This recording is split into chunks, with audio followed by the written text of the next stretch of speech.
ይህንን እንግዳ ማስተናገድ አንተ ላይ የተጣለ እንዳቅመህ እንደማንነትህ ያን እንግዳ ልታስተናግድ ይጠበቃል።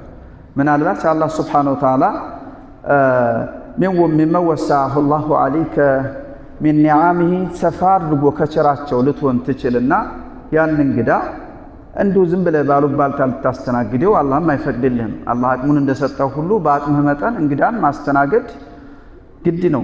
ለዛ እንግዳ አረድክ። ይሄ አንድ ማረዱ ባንተ ላይ በጣም ተወዳጅ የሆነ ወይም ግዴታ የሆነ ነው።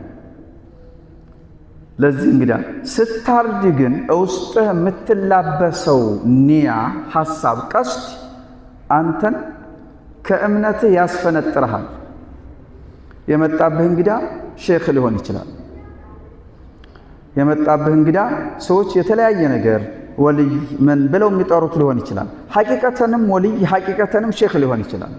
ይህንን እርድ ለዚህ እንግዳ ሳላርድ ለዚህ ሼክ ለዚህ ወልይ ሳላርድ ከቀረው እኔን የሚመጣብኝ ሙሲባ አለ ብለህ ይህንን አስተሳሰብ በውስጥ አስበህ ይህንን ካላደረኩ ትዳር ይፈርሳል፣ የሥራ ሂደቴ ይበላሻል ብለህ እያመንክ ካረድክ በአላህ አጋርተሃል። ወዘብህ ማረድ ስታርድ የምታርደው እርድ ግዴታን የመወጣት ሊሆን ይችላል። ተወዳጅ የሆነ እርድ ሊሆን ይችላል። አሁን ላልነው ለእንግዳ ማረድን ይመስል ማለት ነው። የተሳልከው ስለት ኑሮ ወይም ከፋራ ኑሮብህ የመሐላ ማካካሻ በመሐላ አማካኝነት የተከሰተ ጥፋትን ማሰረጃ ወጅቦብህ ሊሆን ይችላል ያረድከው እርድ። ይህን እርድ ስታርድ የምትላበሰው የውስጥ አስተሳሰብ ከተበላሸ ያረድከው ለአላህ ሳይሆን ለዛ ለምትፈራው አካል ነው ማለት። ስለዚህ ሽርክ ይሆናል ማለት በአላህ Subhanahu Wa Ta'ala ማጋራት ይሆናል። አንድ ዶሪህ አጠገብ አንድ መቃብር አጠገብ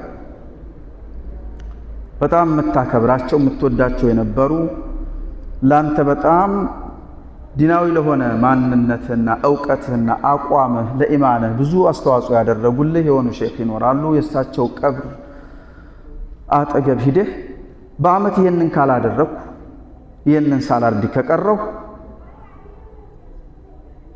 የዛ ዶሪህ ባለቤት ያ ሼክ በኔ ላይ ተቆጥቶ አሁን ያለሁበት የኔ ማንነት ሙሉ በሙሉ ወደ ተቃራኒ ይሸጋገራል ብሎ ለዚህ ስጋት የሚያርድ ከሆነ ይሰው ባረደው ነገር አጅር ማግኘት ወደ አላህ መቃረብ ይቀርና ከአላህ ጋር ግንኙነቱ የሻከረ ብሎም የተቋረጠ ይሆናል ማለት የተቋረጠ ይሆናል። ከአመት አመት እዛ ቦታ በዚህ አይነት አስተሳሰብ በምታርደው እርድ የሥራ ለውጥ በዚህ ይመጣ ነው እያልክ ነው። አላህ አለቀክ።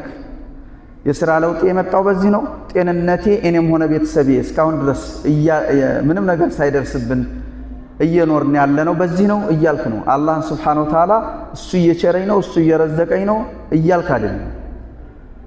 ስለዚህ አመታዊ፣ ወርሃዊ፣ ሳምንታዊ ምንም ይሁን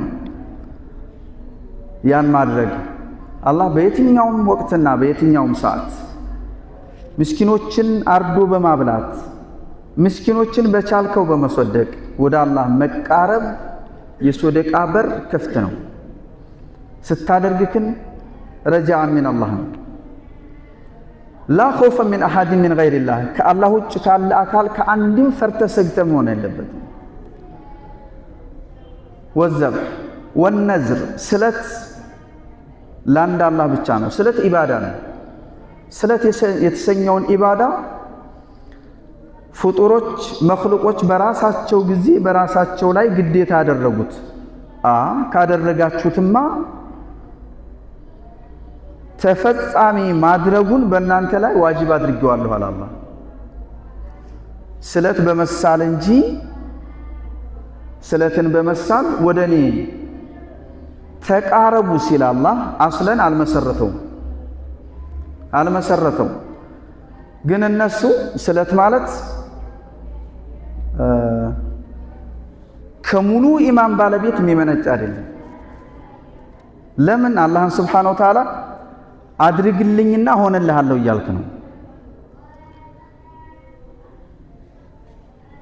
እንሸፍየት መሪዲ ወይም እንሸፈይቱ ሚን መረድ ለዚ ሐለ ፊ እኔን የያዘኝ ከሆነ በሽታ ከሻርኩኝ ይህን ላደርግ፣ ሳትሽርም ልታደርግለት የሚገባ የሆነ ጌታ ነው። ግን የጠፋው ንብረቴ ከተገኘልኝ ይህን ላደርጋልክ፣ ይህን እያልክ ወደ እኔ ተቃረብ ብሎ አላህ ሱብሓነሁ ወተዓላ ባወረደው የቁርአን አዋጅ ልክ ሶላት ሰግደህ ወደ እኔ ተቃረብ፣ ጾም ጾመህ ወደ እኔ ተቃረብ፣ ሐጅ አድርገህ ወደ እኔ ተቃረብ፣ ዘካ አውጥተህ ወደ እኔ ተቃረብ እንዳላቸው አልደን።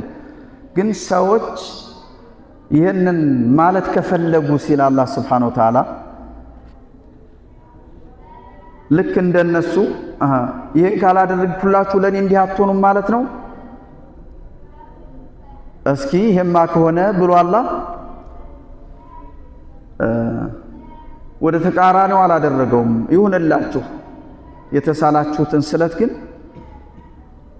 እኔ ያንን ነገር አድርጌላችሁና ሆኖላችሁ ስትገኙ ስለቱን የገባችሁትን ቃል ከመሙላት ወደ ኋላ ካላችሁ በወንጀል ትጠየቃላችሁ አላላ። በወንጀል ሚነል ከባኢር ከትልልቅ ወንጀሎች ነው። እንዲሳሉ አላህ አላዘዛቸውም፣ አላስገደዳቸውም። ምንም ስለት ለአላህ ባለመሳል በረሕመትህ በሉጥፍህ ይህንን በሽተኛዬን አሽርልኝ፣ የራቀውን አቅርብልኝ፣ የደረሰብኝን ነገር ከላይ ላይ ቅረፍልኝ ማለት ይቻላል። አላሁ ተባረከ ወተዓላ በሩ ክፍት ነው። አንተው ግን በራስህ ተነሳሽነት ይህንን ከሆነልኝ ይህን አደርጋለሁ፣ 10 ቀን እጾማለሁ፣ ይህን ካልክ እኔ አደርገዋለሁ፣ የማድረግ ብቃቱ ችሎታው ያለኝ ነኝ ከሆነልህ በኋላ ወደ ኋላ ማለት ግን ወንጀል ነው። ሰውን እንደ መግደል፣ ወለዲን እንደ መብላት፣ የከለከላቸውን ኸምር እንደ መጠጣት እንደዛ ነው። ስለት ከአላህ ውጭ ላለ አካል መሳል ሽርክ ነው።